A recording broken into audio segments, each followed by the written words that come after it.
After the end of World War II, the world was split into two, East and West. This marked the beginning of the era called the Cold War.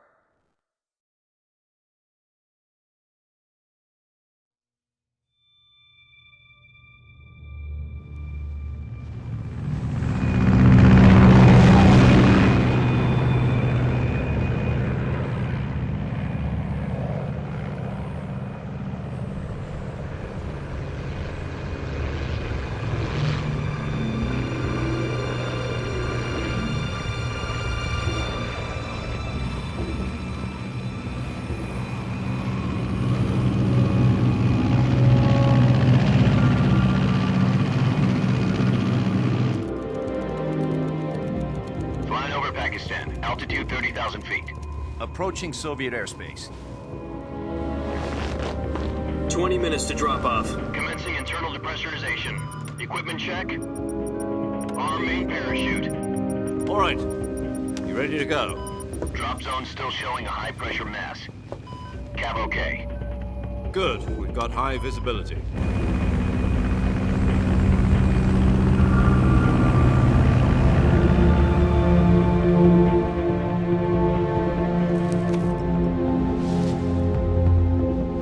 Put out that cigar.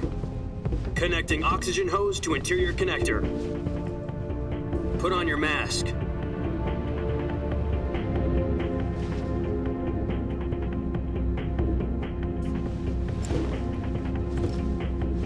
Does this panty waste know what he's doing? Approaching release point.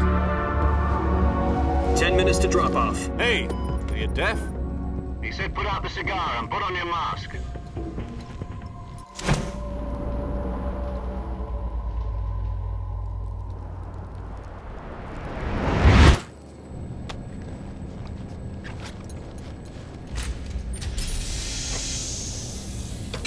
Depressurization complete. Checking oxygen supply. 6 minutes to drop off. Opening rear hatch.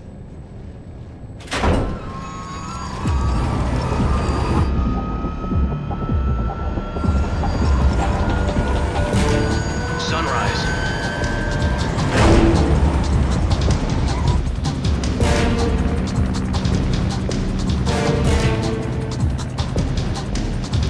External temperature minus 46 degrees Celsius. 2 minutes to drop off. Stand up. You'll be falling at 130 miles per hour. Try not to get frostbite from the wind chill. 1 minute to drop off. Move to the rear. Activate bailout model. This is one for the history books. The world's first halo jump. 10 seconds to drop off. Stand by. Status okay. All green.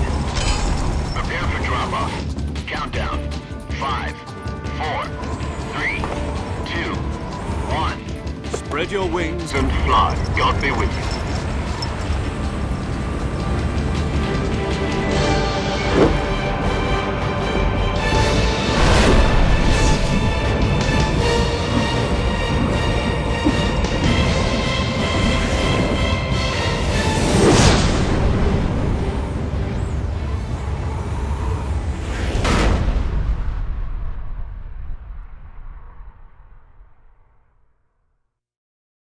Jack, I've got some important news.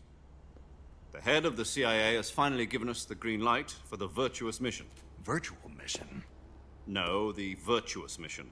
The future of our Fox unit depends on it. If it succeeds, we'll be officially organized into a unit. Virtuous mission? Sounds like some kind of initiation ritual. You know, don't get cocky. This isn't a training op. Right. So what exactly is this wonderful mission? Well, about 2 years ago, a certain Soviet scientist requested asylum in the West through one of our moles. His name is Nikolai Stepanovich Sokolov. He's head of the OKB 754 Design Bureau, one of the Soviets' top-secret weapon research facilities, and the East's foremost expert on weapons development. Sokolov? Isn't he that famous rocket scientist? The very same. On April the 12th, 1961, the Soviets achieved the first manned spaceflight in history. The Earth was blue, but there was no God. Well spoken. The rocket that carried Yuri Gagarin into orbit was the A-1, known as the Vostok rocket. Sokolov is said to be the man most responsible for the multi-engine cluster used in that rocket. After Gagarin's flight, Sokolov left rocket development to become the head of the newly established Design Bureau. From a lowly technician to head of a design bureau, that's quite a success story, so why'd he want to defect? It seems he'd become afraid of his own creations. Afraid? Call it a crisis of conscience. And for that, he left his country and his family behind and went over the fence? Not exactly. One of his conditions was that his family was also to be taken safely to the west. We used a mole to get the family out first and succeeded in sneaking Sokolov over the Berlin Wall shortly afterwards. I was the one who conducted the operation. The security on the eastern side was still full of holes back then. Then what? We got Sokolov over in one piece, but the whole ordeal had left him exhausted, and we checked him into a hospital in West Berlin. It took him 2 weeks and more than 600 miles to get from the research facility in the Soviet Union to Berlin. He was in no condition to say anything coherent. And it was only a week later that we had something much bigger on our hands.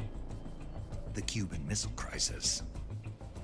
October the 16th, 1962, President Kennedy received word that the Soviets were in the process of deploying intermediate-range ballistic missiles in Cuba. The President demanded that the Soviets dismantle and remove the missiles. At the same time, he announced a naval blockade to prevent further missile shipments from reaching Cuba. But the Soviets didn't back down, instead placing their armed forces on secondary alert. Soviet transport ships carrying missiles continued on course towards Cuba. US and Soviet forces went on alert for an all-out nuclear war.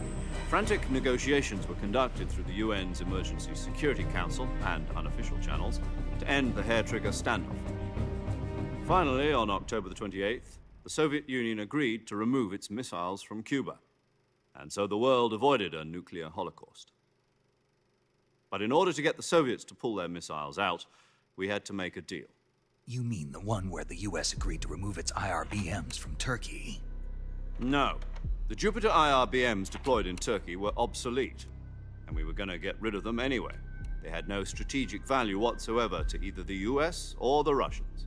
The Turkey deal was a ruse, a cover story that was fed to the other intelligence agencies around the world. So what did the Russians really want? Sokolov. They wanted us to return Sokolov. You mean the Soviets pulled out of Cuba just to get their hands on Sokolov? That's right. What the hell was he working on? At the time, we had no idea. We were running out of time. It was either give up Sokolov or risk full-scale nuclear war. In the end, we had no choice. President Kennedy gave in to Khrushchev's demand. The next day, I got Sokolov out of the hospital, handing him over to agents on the eastern side. Sokolov kept on screaming, "Save me," until he disappeared from my sight. Then a month ago, we received some new information from one of our moles. About Sokolov? Yes. He was taken back to the research facility and forced to continue working on the weapon in question under KGB supervision. What's more, it's on the verge of completion. So what kind of weapon is it? Something to do with space rockets? No, missiles. Same technology. I guess you're right. We don't know the details, but it appears to be a new kind of nuclear device.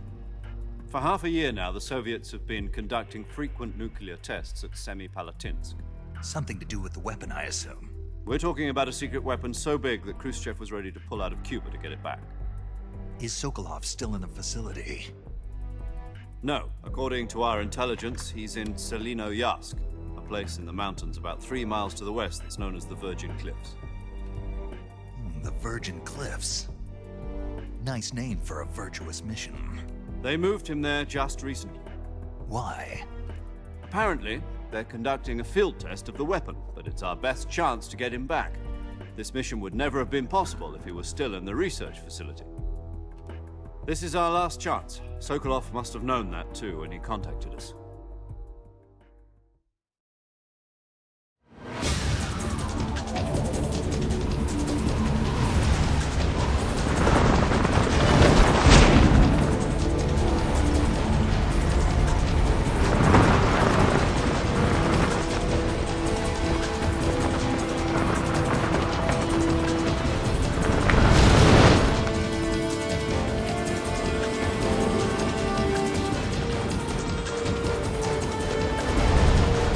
up, Jack. Your mission is to infiltrate Selino Yask in the Soviet mountains, ensure the safety of Sokolov, and bring him back to the West.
Do you copy? You're already in enemy territory, and somebody might be listening in. From here on out, we'll be using code names to refer to each other. Your code name for this mission will be Naked Snake. I'll be referring to you as Snake from now on. You're not to mention your real name. Snake? What, you don't like snakes? What do you mean? Well, you've eaten one before, haven't you? In survival training? I'm glad to hear that. I don't know if I'd ever order one in a restaurant, but... Be careful, you might not have a choice. What about you, Major? What should I call you? Let's see. I'll be Tom. Call me Major Tom. This will be a sneaking mission. You must not be seen by the enemy. You must leave no trace of your presence. Is that clear? This kind of infiltration is the Fox unit's speciality. In other words, weapons and equipment are procured on site. That goes for food as well. You're completely naked, just as your name implies. Great. Now I see why you asked me if I like snakes. I suppose calling me Snake was your idea of a joke, too. No. There's a good reason for that. I'll tell you later when the time is right. Gotcha. Getting back to the subject, how exactly am I supposed to feed myself? You've been issued a knife and a tranquilizer gun. Use them to hunt for food. You'll also find some medical supplies in your backpack. Yeah, about the backpack. I lost it in a tree on the way down. I see. Well, you'd better go back and get it then. You know where it is? No problem. I can see it from here. It's stuck on a branch. To climb a tree, stand in front of a tree that's covered in ivy and press the action button. I'll be monitoring your progress over the radio. We can't risk violating Soviet airspace, but I'll be in the gunship. My frequency is 140.85. I'll give you a call if I need to talk to you. If you need to talk to me, use the send function. Okay, Snake, go get your backpack.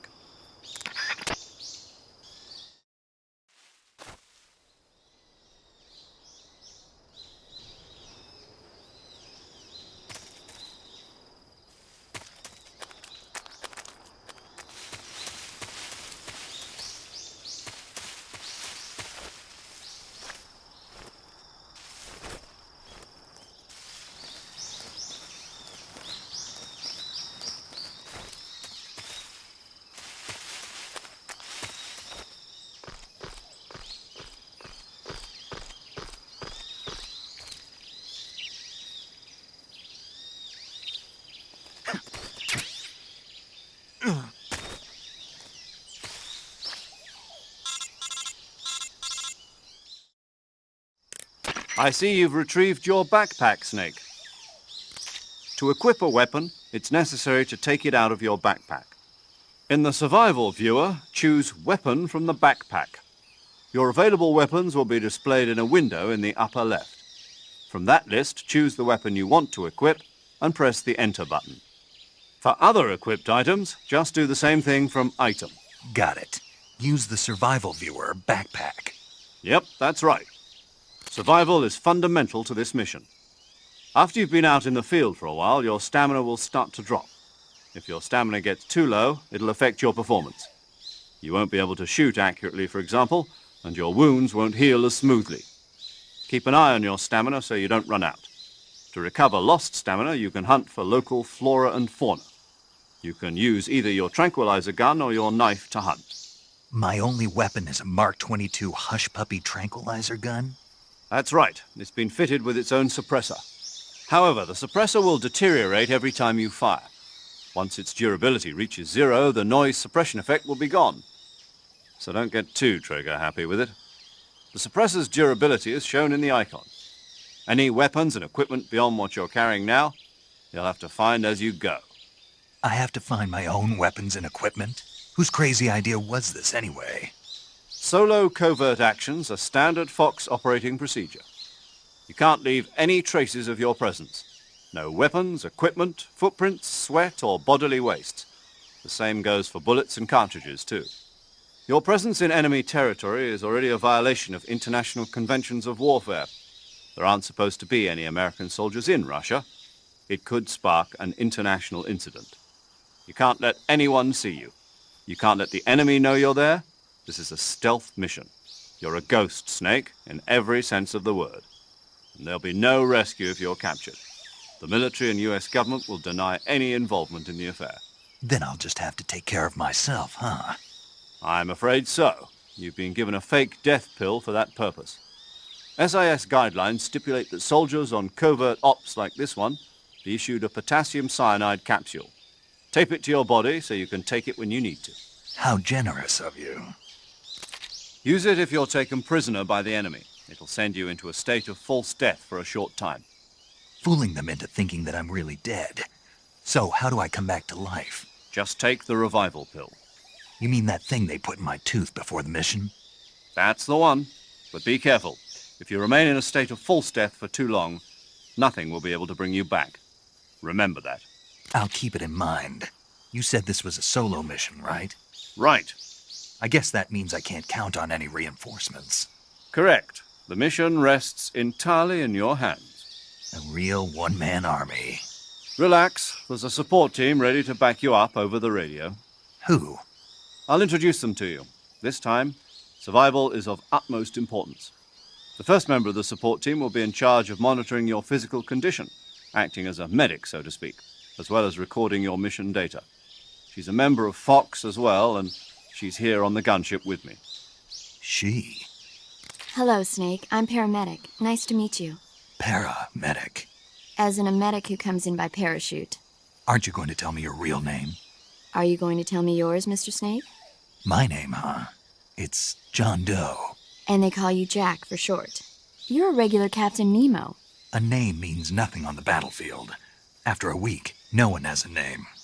What's your name? Jane Doe. Very funny. I wasn't joking, but I'll tell you my name only if you manage to make it back alive. My frequency is 145.73. She's also in charge of recording your mission data. Whenever you want to save, send a message over the reserved save frequency, 140.96. So saving lets me record my mission data. That's right. It also records the state of your health. Good to know. There's one more person I want to introduce you to, Snake. Huh? Speaking of snakes, you remember the boss, don't you? A legendary soldier and your mentor. Actually, it was the boss that got the DCI's authorization in the first place. She's going to be serving as Fox's mission advisor. The boss is? She also helped me plan this mission. She and I were at SAS together. Jack, is that you? How many years has it been? Boss? That's right. It's me. Oh. Talk to me. Let me hear your voice. It's been 5 years, 72 days, and 18 hours. You've lost weight. You can tell just by the sound of my voice. Of course I can. I know all about you. Really? Well, I don't know anything about you. What's that supposed to mean? Why'd you disappear on me all of a sudden? I was on a top secret mission. You didn't need me anymore. But there were still so many things I wanted you to teach me. No, I taught you everything you needed to know about fighting techniques. I taught you all I could. The rest you needed to learn on your own. Techniques, sure. But what about how to think like a soldier? How to think like a soldier? I can't teach you that. A soldier needs to be strong in spirit, body, and technique. And the only thing you can learn from someone else is technique. In fact, technique doesn't even matter. What's most important is spirit. Spirit and body are like two sides of a single coin. They're the same thing. I can't teach you how to think. You'll just have to figure it out for yourself. Listen to me, Jack. Just because soldiers are on the same side right now doesn't mean they always will be. Having personal feelings about your comrades is one of the worst sins you can commit. Politics determine who you face on the battlefield. And politics are a living thing. They change along with the times. Yesterday's good might be tomorrow's evil. Is that why you abandoned me? No, it had nothing to do with you. I already told you, Jack. I was on a top secret mission. A soldier has to follow whatever orders he's given. It's not his place to question why. But you're looking for a reason to fight. You are a natural-born fighter, but you're not quite a soldier. A soldier is a political tool, nothing more. That's doubly true if he's a career soldier. Right and wrong have no place in his mission. He has no enemies and no friends. Only the mission. You follow the orders you're given. That's what being a soldier is. I do whatever I have to get the job done. I don't think about politics. That's not the same thing. Sooner or later, your conscience is going to bother you. In the end, you have to choose whether you're going to live as a soldier or just another man with a gun. There's a saying in the Orient, loyalty to the end. Do you know what it means? Being patriotic. It means devoting yourself to your country. I follow the president and the top brass. I'm ready to die for them if necessary. The president and the top brass won't be there forever. Once their terms are up, others will take their place. I follow the will of the leader, no matter who's in charge. People aren't the ones who dictate the missions. Then who does? The times. People's values change over time, and so do the leaders of a country. So there's no such thing as an enemy in absolute terms. The enemies we fight are only enemies in relative terms, constantly changing with the times. As long as we have loyalty to the end, there's no point in believing in anything, even in those we love. And that's the way a soldier's supposed to think? The only thing we can believe in with absolute certainty is the mission, Jack. All right, but do me a favor. What is it? Call me Snake. Snake. Oh, right. Your code name is Snake. It suits you well. That's right. The legendary unit that the boss put together during World War II was a snake. The Cobra unit, a group of heroes that brought the war to an end and saved the world. As long as you've got a legendary hero backing you up, you'll be fine. Isn't that right, Snake? Yeah, I can't think of anyone else I'd rather have with me. Oh, and one more thing, boss. Yes? It's good to hear your voice again. Same here. After all, who knows if either of us will make it out alive? Snake, you are always best at urban warfare and infiltrating buildings. But this is the jungle. Survival is going to be key.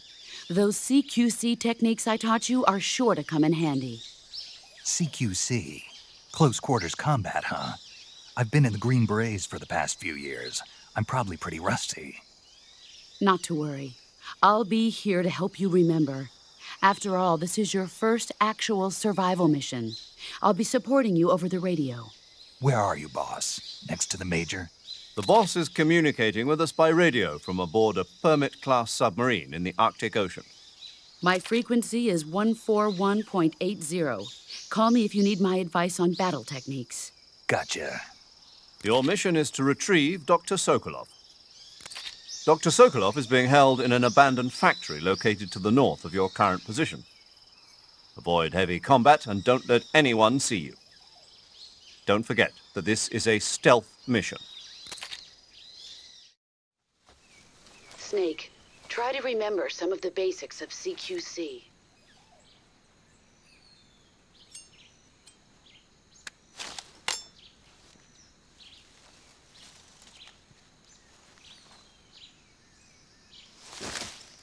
Commencing virtuous mission now.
Major, I've spotted 2 enemy soldiers.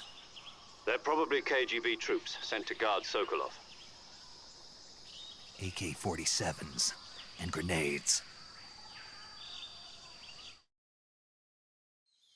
Snake, your presence in Soviet territory is already a violation of international law. We can't let the Kremlin find out that the CIA and the American government are involved. Contact with the enemy is strictly prohibited. Don't engage them in battle either. This is a stealth mission. Got that? The Major is right. The point of this mission is to sneak through the jungle without being seen. The success of the mission depends on how well you use your camouflage. Change your camouflage by selecting Camouflage from the Survival Viewer. The Uniform option lets you pick your uniform, while the Face option lets you change your face paint. Choosing camouflage that blends in with your surroundings will help you conceal yourself more effectively. Also, don't forget that anything that moves will stand out in the jungle. If you just stand up and run around like an idiot, you're bound to be spotted. But if you crawl instead, you should be able to sneak by without being noticed. You can see how effective your camouflage is by looking at the Camo Index. The Camo Index shows how well your current camouflage blends in with the surrounding area. The higher the value, the harder you are to spot, and vice versa. The key is to make yourself one with nature. Keep that in mind as you go along, okay?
think I saw something.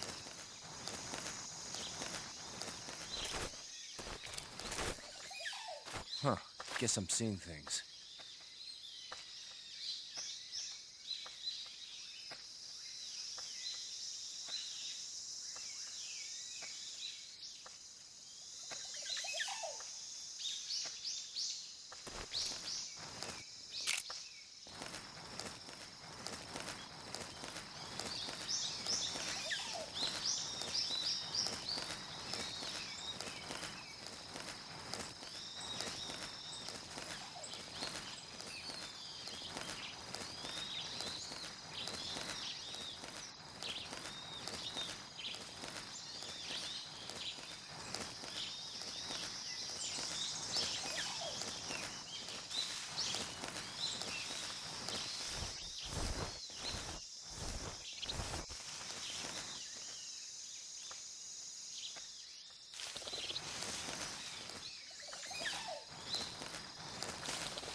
Something there.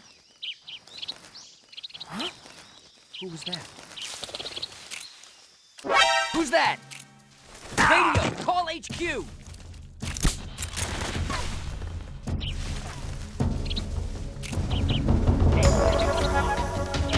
This is HQ.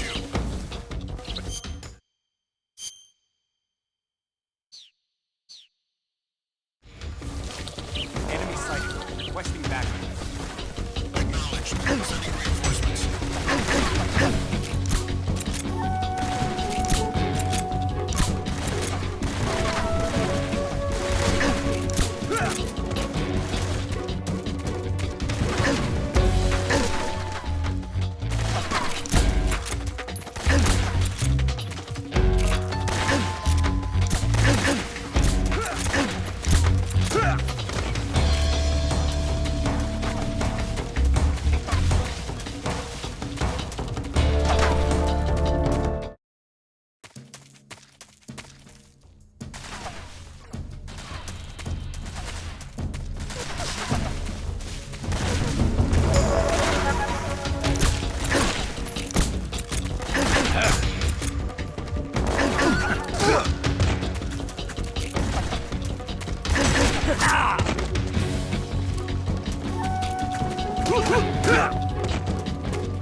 Who's that? Radio, get us some backup!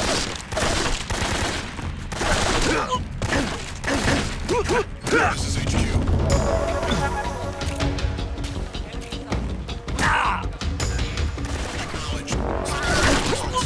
Acknowledged.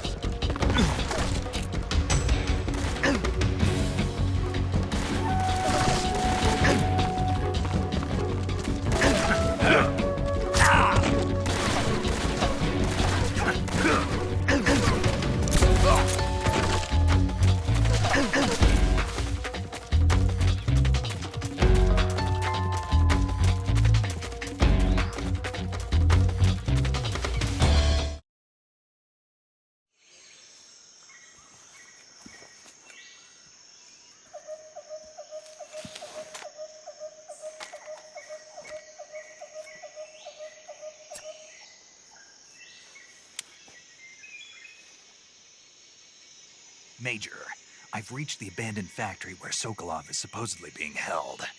This place is a dump.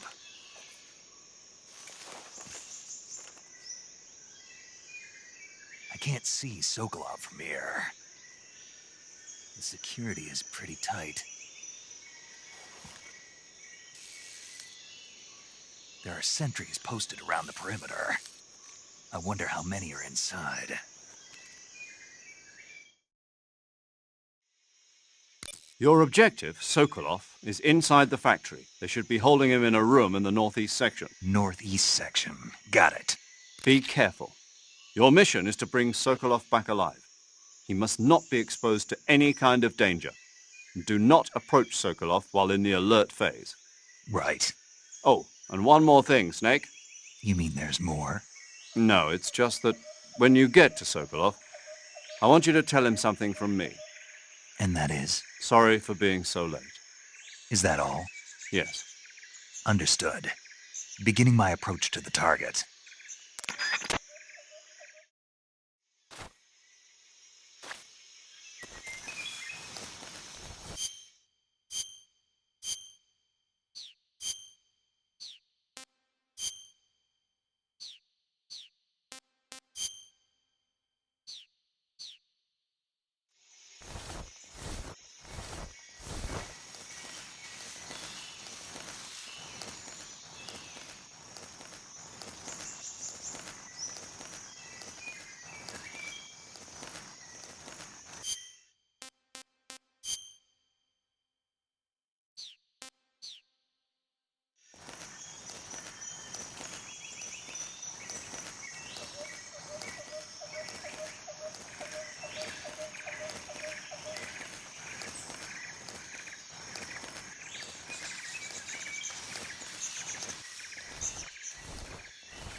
Who's that? Radio, call HQ! This is HQ. Acknowledged. Sending reinforcements.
Acknowledged. The enemy is still nearby. Pursue and engage him.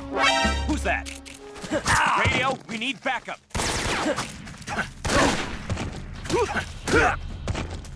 HQ. Acknowledged. Eliminate all enemies.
Lost sight of the enemy.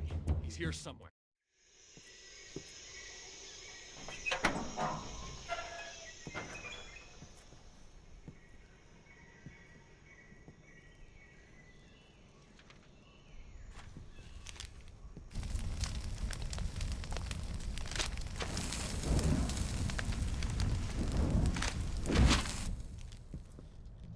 You must be Sokolov.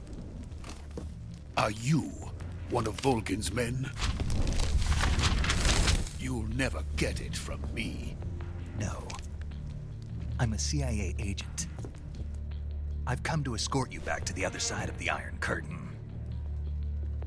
You're CIA? Yeah. I was sent by Major Zero, the man who got you out 2 years ago. Zero? I have a message from him. What is it? He said to tell you sorry for being so late. Did he now? What does it mean? It means he's a man of his word. But we've got no time for this. You have to get me out of here before they arrive. Who's they? Colonel Volgin of Gru. You in the West know him as Thunderbolt. Thunderbolt? Never heard of him. He's a member of the Army's extremist faction, a man who seeks to seize control of the motherland. Ever since the Cuban Missile Crisis 2 years ago, Khrushchev has been pursuing a policy of peaceful coexistence with the West. Despite resistance and criticism from hawks in the Army and the provincial authorities, Khrushchev has managed to suppress the opposition so far. But the failure of his agricultural policies has put him in a precarious position. And on top of that, the tragedy last November. President Kennedy's assassination. Precisely. In a sense, Khrushchev has lost his biggest partner, and his power base is rapidly crumbling away. A certain group is plotting to use this opportunity to seize power by rallying the anti-government forces, overthrowing Khrushchev, and installing Brezhnev and Kosygin in his place. The mastermind behind this plot is Colonel Volgin of the GRU. He has control over another secret weapons research facility much like this one, OKB-812, known as the Granin Design Bureau, and is using it to further his plans. But that is not enough to satisfy him. Now he's plotting to seize the secret weapon I have been developing here and use it as leverage in his bid for power.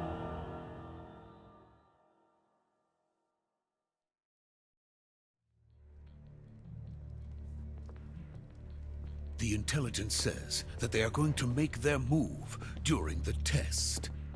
Then, the soldiers outside. Exactly. They wouldn't need that many men just to keep me inside. Their orders were to prevent Colonel Volgin from capturing me.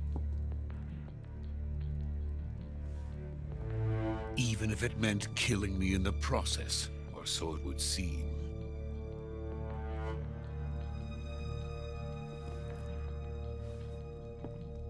Volgin will come.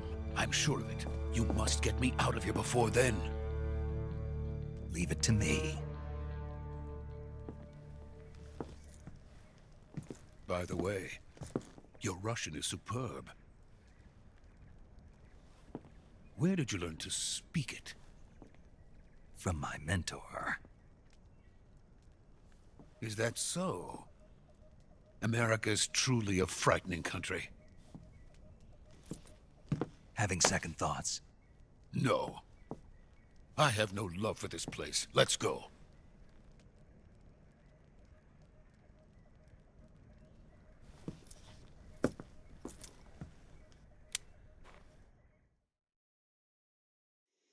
Major, this is Snake. Sokolov is safe with me. He's doing fine. No injuries. Good work, Snake. Now hurry up and get Sokolov to the recovery point. We'll rendezvous with you there. Roger. What about the sentries? I managed to get past them. I see. What about the boss? We lost contact with the boss some time ago. What happened? It's probably just a weak signal. Just hurry and get Sokolov out of there.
Freeze!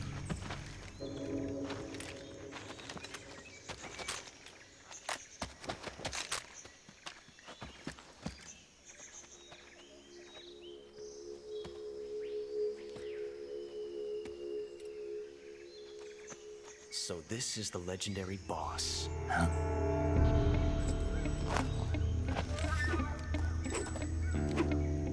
Huh? We meet at last.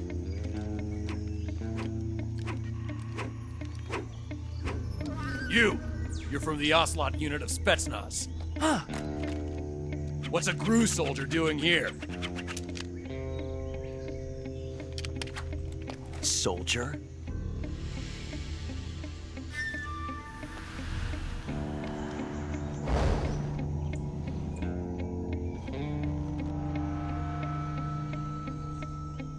He's the Ocelot commander.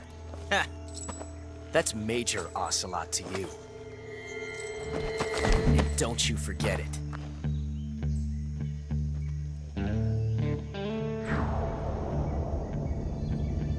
Sokolov is ours. Now get out of here. And Ocelot never lets his prey escape. What?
I can't say it feels good to kill a comrade, even if it is for the GRU. Sokolov, take cover.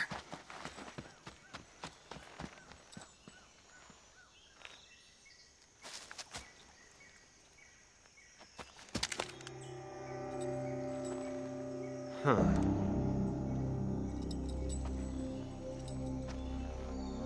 You're not the boss, are you?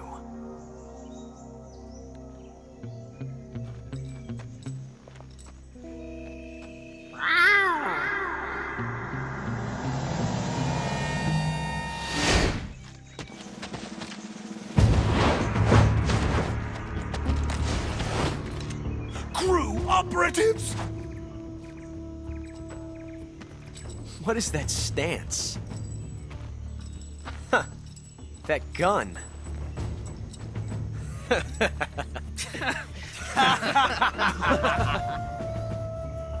If you're not the boss,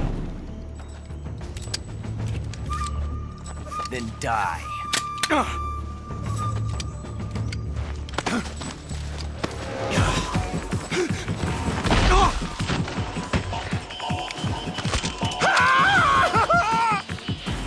Major! Leave it! Shoot the other one! Whoa!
You ejected the first bullet by hand, didn't you?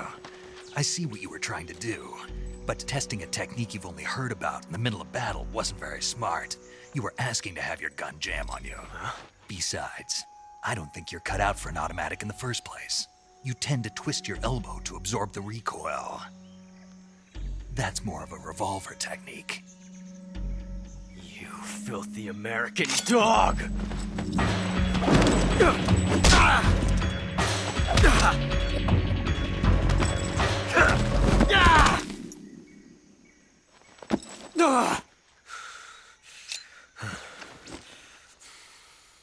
But that was some fancy shooting. You're pretty good. Pretty good.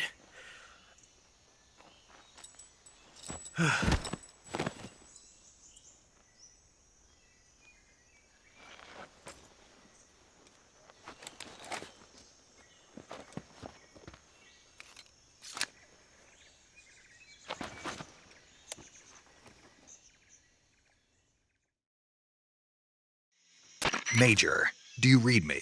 I read you. Snake, you all right? I've run into a few snags. These guys were after Sokolov too. Apparently they were taking orders from a GRU colonel named Volgin. A GRU colonel? Part of an internal Soviet power struggle, according to Sokolov. Something between the KGB and GRU. Between Khrushchev's supporters and Volgin's. Sokolov was being guarded by the KGB and hunted by GRU? Snake, it sounds like this could be even hotter than Cuba. I don't like it. Something about the whole thing stinks. I agree. You'd better hurry. Sokolov ran off by himself, but I'll catch up to him. We're counting on you.